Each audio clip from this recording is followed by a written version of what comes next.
오늘은 나, 내일은 너. 필리핀 도시의 어느 공원 묘지 들어가는 입구의 팻말에 오늘은 나, 내일은 너라는 글귀가 적혀 있는 것을 볼 수 있다. 현지 언어 따갈로거로는 응아연 아코, 부카스 이카오이다. 이 팻말의 글을 읽어보고 많은 것을 생각해 볼 수 있었다.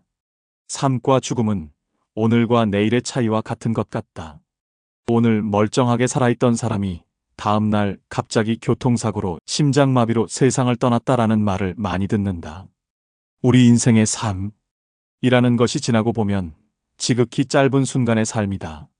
성경에서 인생의 삶에 관하여 묘사한 구절들을 찾아보면 야고보서 4장 14절에 내일 일을 너희가 알지 못하는 도다. 너희 생명이 무엇이뇨? 너희는 잠깐 보이다가 없어지는 안개니라. 시편 39장 5절에 주께서 나의 날을 손 넓이만큼 되게 하심에 나이. 일생이 주의 앞에는 없는 것 같사오니 사람마다 그 든든히 선때 도 진실로 허사뿐이니이다. 이 외에도 성경은 인생의 무상함에 관하여 많이 말씀하고 있다. 필자는 이상과 같은 말씀들을 여러 구절 암송하면서 세상적인 욕심들을 버리려고 애를 썼다. 그래서 인지는 몰라도 70평생을 살면서 필자의 소유로 작은 초가 집 한 칸이나 땅 한 평도 가져본 적이 없다.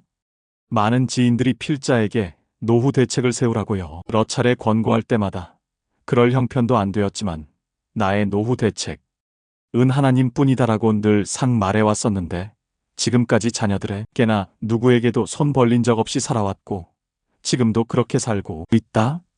남은 여생도 하나님께서 책임져 주실 것을 믿는다. 노가 없는 필리핀어. 필리핀 사람을 필리핀어라고 부른다.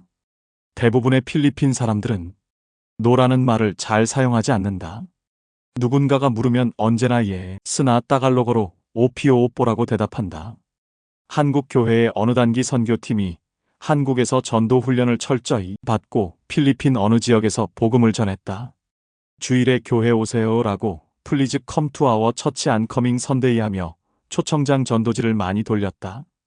모두가 한결같이 예스라는 대답을 하자 전도를 한 선교팀 멤버들은 너무 기뻐서 현지에서 사역하고 있는 선교사에게 선교사님 오는 주일에 100명 이상의 현지인들이 올 것입니다라며 자랑하듯이 말했다.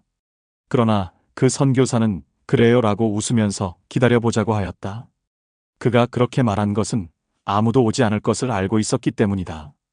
드디어 주일 예배 시간 전에 그들은 많은 음식을 준비하고 기대에 부푼 마음으로 기다리고 있었는데 예배 시작 시간이 되었는데도 불구하고 한 사람도 얼굴을 보이지 않았고 예배가 다 끝나도 아무도 오지 않았다.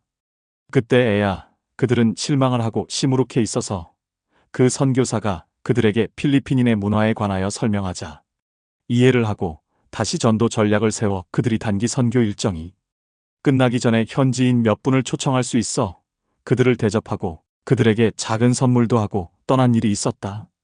영차 주의소. 옛날 어린이 전래 동화에 바보 이야기가 많이 있는데 그 중에 한 이야기를 소개하고자 한다. 옛날 어느 시골에 바보 아들이 있었다. 이 아들은 치매 노인처럼 무슨 말이든지 듣고 금방 돌아서면 잊어버렸다. 한날은 그의 엄마가 아들에게 건너마을 주막에 가서 두부 한 모를 사오라고 심부름을 시키면서 두부라는 말을 잊어버릴까 싶어 두부라고 외우면서 가라고 하였다. 그가 건너 마을까지 걸어가며 두부라고 외치면서 걸어가던 도중 작은 개울을 만나게 되었는데 물이 졸졸 흐르고 있었다.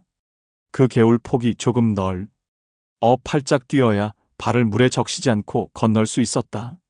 그는 힘을 주고 영차라고 외치면서 그 개울 물을 뛰어넘었다. 그런데 그만 두부라는 말을 잊어버리고 영차라는 말로 바뀌어 영차라고 소리치면서 주막에 도착하여 아주머니 영차주의 소라고 하자 그 주막 주인은 영차가 뭐고? 그러자 그 아들은 우리 엄마가 영차 사오라고 했어 예. 그때 그 아주머니는 그 아들이 바보인 것을 아는지라 그의 엄마가 두부 사오라고 한 줄을 깨닫고 옛다 영차라고 하며 두부 한 모를 그 아들에게 주었다. 그 이상의 이야기는 그냥 웃고 넘어가는 해프닝으로 넘기지만 우리에게 많은 것을 깨닫게 해준다. 하나님께서 우리 인간을 바라보실 때 우리 인간은 때때로 이 바보 아들보다 못한 존재로 사는 경우가 허다하다. 서로 사랑하라는 말씀 대신에 서로 미워하고 자신을 창조하신 하나님을 없다라고 한다든지 하나님을 잊어버리고 큰 바위나 큰 나무 아래 서복을 빌고 있는 모습을 보면 참으로 미련하고 어리석기 짝이 없는 것이 인간의 실체라고 본다. 필리핀 사람들은 스포츠 게임 중계 보는 것을 좋아하는데 특히 그 나라 복싱의 영웅 마니 빠끼아오머니 PAQI와 EAW의 복싱 시 합생 중계를 할 때는 거리가 한산하고 집집마다 사람들이 TV 앞에 모여 앉아 아우성을 지르고 완전히 축제 분위기다. 주일에 그 복싱 시합을 하게 되면 교회당의 교인들 수가 절반 이상으로 줄어들고 심지어 목회자가 그 경기를 좋아하면 예배 시간마저 바뀐다. 엘리트라고 하는 자들도 인생의 존재 가치를 깨닫지 못하면 하나님 앞에서는 바보 아들보다 못한 벌레와 같은 존재에 불과하다. 성경 욥기서 25장 6절 하물며 벌레인 사람 구더기인 인생 이랴 무소유. 작고한 법정 스님이라는 분이 살아생전에 무소유라는 소책자를 저술하여 많은 분들이 감동적으로 그 책을 읽었던 것 같다. 심지어 기독교인들도 이 책을 많이 읽은 줄로 안다. 가끔 이 책의 내용을 설교 시간에 언급하는 목사도 있었다. 그분의 삶은 무소유의 자유함과 평안을 맛보며 살아생전에 많은 이들로부터 칭송을 받기도 하고 존경의 대상이 되기도 하였으나 그는 길을 잘 못 선택하여 한평생 수양하고 도를 구했으나 참 도인 영생을 얻지 못했다. 세인들로부터는 존경의 대상이 되었으나 영생을 얻지 못했으니 불행한 삶을 살다가 떠난 것이다. 세상에서의 무소유는 하늘의 것을 얻기 위한 자신의 훈련 과정에 불과하다.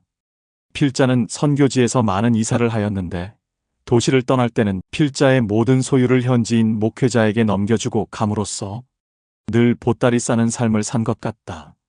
필자가 16년 동안 마닐라 외곽 도시 변두리에서 여러 교회를 개척하고 후임 목회자를 양성하여 그에게 넘겨주고 떠날 때 집과 자동차 그리고 모든 살림살이 기구들과 가전제품들을 현지인 목회자들에게 그냥 주고 빈손으로 떠났다. 그리고 마닐라 도시가 있는 본 섬을 떠나 일로일로 섬 일로일로 도시 부근에서 6년 동안 교회 개척 사역을 할 때 다시 생활에 필요한 모든 것들 집, 자동차, 생활 가전제품 등을 다시 구입하여 사용하다가 떠날 때 현지인 목회자에게 다 넘겨주고 다시 빈 손으로 떠났다.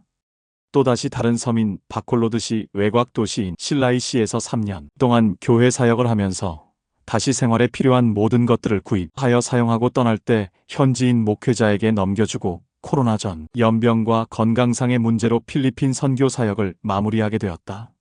매번 모든 소유를 현지인들에게 넘겨주고 떠나는 것을 하나님께서 기뻐하신 것 같다. 현재 합천 어느 시골 촌집에서 이 글을 쓰는 이 순간까지 필자의 소유는 밥 해먹는데 필요한 기구 몇 가지와 옷 입을 경차자동차 한 대가 전부이지만 하나님께서는 필자의 모든 필요를 채워 주셨다.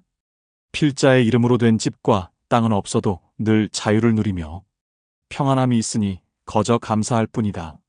무소유의 자유함은 누리는 자만이 알 수 있는 것이다.